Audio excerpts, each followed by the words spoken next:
Hola amigos, qué gusto saludarlos. Vamos a continuar con la lectura del Evangelio de Juan, capítulo número 20. Antes de iniciar les agradezco que se suscriban al canal, que compartan este video, denle like y comenten. Eso me ayudaría mucho para seguir creando este tipo de contenido y seguir compartiendo el mensaje de Jesús. E iniciamos capítulo número 20, la resurrección. El domingo por la mañana temprano, mientras aún estaba oscuro, María Magdalena llegó a la tumba y vio que habían rodado la piedra de la entrada. Corrió y se encontró con Simón Pedro y con el otro discípulo a quien Jesús amaba. Les dijo: sacaron de la tumba el cuerpo del Señor y no sabemos dónde lo pusieron. Pedro y el otro discípulo se dirigieron a la tumba. Ambos iban corriendo, pero el otro discípulo corrió más aprisa que Pedro y llegó primero a la tumba. Se agachó a mirar adentro y vio los lienzos de lino apoyados ahí, pero no entró. Luego llegó Simón Pedro y entró en la tumba. Él también notó los lienzos de lino allí, pero el lienzo que había cubierto la cabeza de Jesús estaba doblado y colocaba aparte de las otras tiras. Entonces el discípulo que había llegado primero a la tumba también entró y vio y creyó, porque hasta en ese momento aún no había entendido las escrituras que decían que Jesús tenía que resucitar de los muertos. Después cada uno se fue a su casa. Jesús se aparece a María Magdalena. María se encontraba llorando fuera de la tumba y mientras lloraba se agachó y miró adentro. Vio a dos ángeles vestidos con vestiduras blancas, uno sentado en la cabecera y el otro a los pies, en el lugar donde había estado el cuerpo de Jesús. Apreciada mujer, ¿por qué lloras?, le preguntaron los ángeles. Porque se han llevado a mi Señor, contestó ella, y no sé dónde lo han puesto. Dio la vuelta para irse y vio a alguien que estaba de pie allí. Era Jesús, pero ella no lo reconoció. Apreciada mujer, ¿por qué lloras?, le preguntó Jesús. ¿A quién buscas? Ella pensó que era el jardinero y le dijo: Señor, si usted se lo ha llevado, dígame dónde lo puso y yo iré a buscarlo. María, dijo Jesús. Ella giró hacia él y exclamó: Raboni, que en hebreo significa maestro. No te aferres a mí, le dijo Jesús, porque todavía no he subido al Padre. Pero ve a buscar a mis hermanos y diles: voy a subir a mi Padre y al Padre de ustedes, a mi Dios y al Dios de ustedes. María Magdalena encontró a los discípulos y les dijo: he visto al Señor, y les dijo el mensaje de Jesús. Jesús se aparece a sus discípulos. Ese domingo al atardecer, los discípulos estaban reunidos con las puertas bien cerradas porque tenían miedo de los líderes judíos. De pronto, Jesús estaba de pie en medio de ellos. La paz sea con ustedes, dijo. Mientras hablaba, les mostró las heridas de sus manos y su costado. Ellos se llenaron de alegría cuando vieron al Señor. Una vez más les dijo: la paz sea con ustedes. Como el Padre me envió a mí, así yo los envío a ustedes. Entonces sopló sobre ellos y les dijo: reciban al Espíritu Santo. Si ustedes perdonan los pecados de alguien, esos pecados son perdonados. Si ustedes no lo perdonan, esos pecados no son perdonados. Jesús se aparece a Tomás. Tomás, uno de los 12 discípulos al que apodaban el gemelo, no estaba con los otros cuando llegó Jesús. Ellos le contaron: hemos visto al Señor. Pero él respondió: no lo creeré a menos que vea las heridas de los clavos en sus manos, meta mis dedos en ellas y ponga mi mano dentro de la herida de su costado. 8 días después, los discípulos estaban juntos de nuevo y esta vez Tomás se encontraba con ellos. Las puertas estaban bien cerradas, pero de pronto, igual que antes, Jesús estaba de pie en medio de ellos y dijo: la paz sea con ustedes. Entonces le dijo a Tomás: pon tu dedo aquí y mira mis manos. Mete tu mano en la herida de mi costado. Ya no seas incrédulo, cree. Mi Señor y mi Dios, exclamó Tomás. Entonces Jesús le dijo: tú crees porque me has visto. Benditos son los que creen sin verme. Propósito del libro. Los discípulos vieron a Jesús hacer muchas otras señales milagrosas, además de las registradas en ese libro. Pero estas se escribieron para que ustedes continúen creyendo que Jesús es el Mesías, el Hijo de Dios, y para que al creer en Él tengan vida por el poder de su nombre. Este es el capítulo número 20. Es el capítulo más importante de los evangelios porque nos narra la resurrección de Jesucristo. Y el mensaje es contundente: Jesús venció la muerte, confirma que es el Hijo de Dios y ofrece vida eterna a quienes creen en Él. Y recordemos que las religiones cristianas, el principal fuerte o fundamento es ese, la resurrección, porque nosotros tenemos que celebrar esto. Es la mayor expresión de poder que pudo haber realizado Jesús para que nosotros creamos en Él. Y este capítulo es muy interesante porque rompe muchos paradigmas para esa época, iniciando con María Magdalena. María Magdalena se había acercado a la tumba y no encontró a Jesús y fue inmediato y le avisó a Pedro y a Juan. Y se nota algo, que los lienzos estaban ahí todavía cuidadosamente colocados. ¿Y esto por qué es importante? Porque esto demuestra que Jesús no salió corriendo, no hubo un robo del cuerpo y todo ocurrió con calma y autoridad. Un ladrón, o si para esa época hubiera sido un ladrón el que se hubiera robado el cuerpo de Jesús, no se hubiera tomado el tiempo de quitar los lienzos o las vendas y dejarlos debidamente doblados ahí.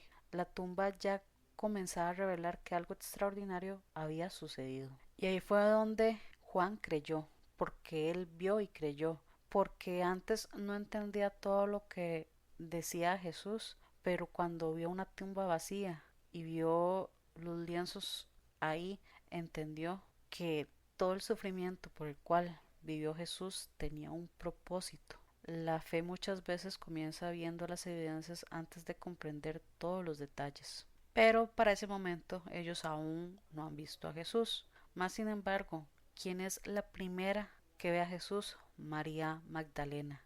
Ella permanece llorando y ve a dos ángeles. Y después se le acerca un hombre, pero ella no reconoce que es Jesús. ¿Y por qué estos detalles son importantes? Porque Jesús, cuando le habla a María, la llama por su nombre directamente, María. Ella con solo reconocer su voz se da cuenta que Jesús. Esto es una enseñanza espiritual. Jesús conoce personalmente cada uno de nosotros. Y Jesús no la llama simplemente mujer, porque aunque al principio sí le dice apreciada mujer, ¿por qué lloras? Después la llama por su nombre, María. Y esto también es un mensaje donde Jesús reivindica a la mujer y donde él también le da mucha importancia a la mujer. Porque en todos los evangelios se podría decir que Jesús siempre estuvo acompañado de los discípulos hombres y de hecho se habla muy poco de las mujeres.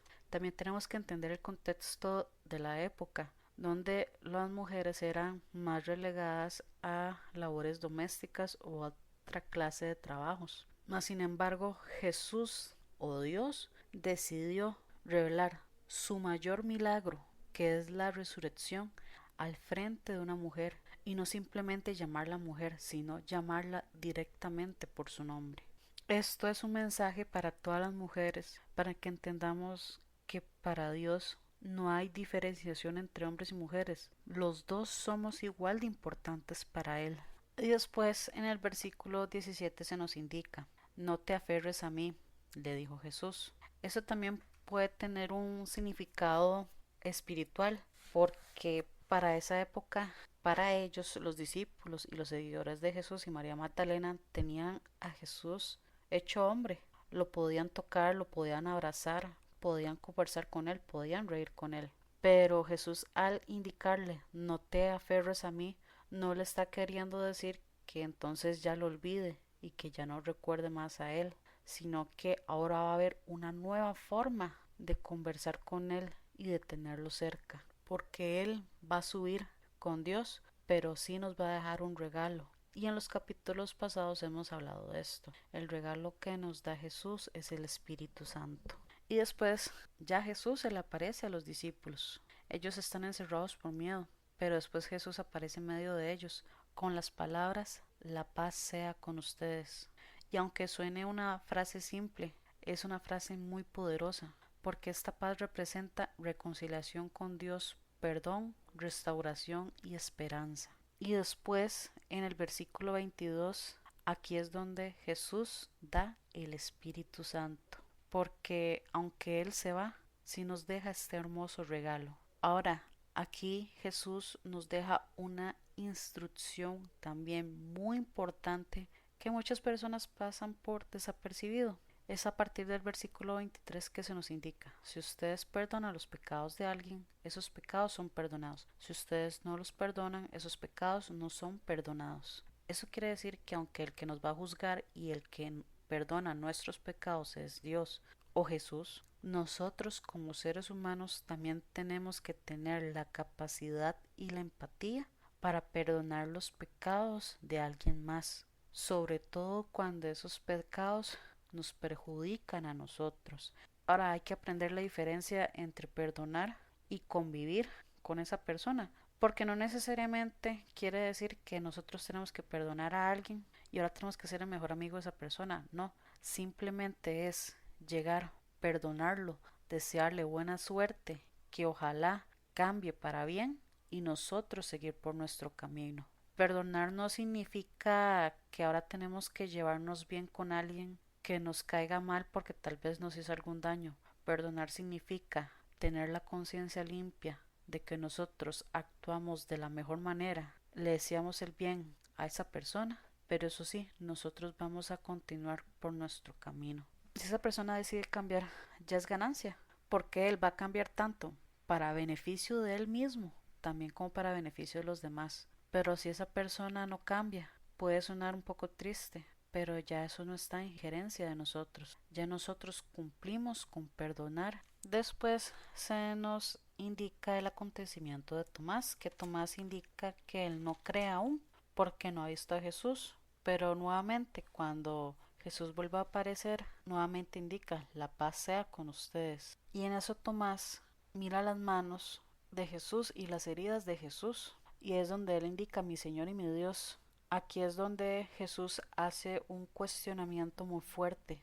Tú crees porque me has visto, benditos son los que creen sin verme. Esto puede ser una frase tanto para nosotros en la época actual como para aquellos de esa época. Jesús hace un llamado a que las personas que creen sin ver tienen un don especial, y no quiere decir que las personas creyentes que creen sin ver son mejores o especiales que los demás, no necesariamente, sino que son personas con una fe mucho más fuerte, porque ellos no necesitan demostración de actos increíbles o de milagros sorprendentes para confiar en Dios. Por lo cual nosotros tenemos que tener siempre presente esta frase, porque para la actualidad nosotros somos bendecidos, porque nosotros no podemos ver a Jesús actualmente, no sabemos dónde está, no sabemos cómo es, nunca lo hemos visto, sin embargo decidimos creer en Él, y ya por solo ese hecho estamos bendecidos.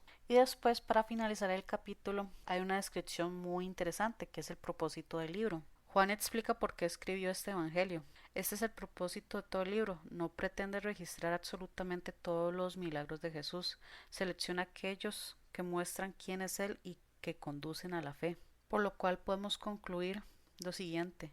La tumba vacía transforma el duelo en esperanza, el temor en paz y la duda en fe, que tanto María Magdalena como los discípulos reciben la paz, y que con el hecho de Tomás se nos da una frase que se podría decir de advertencia muy fuerte: benditos sean los que creen sin verme.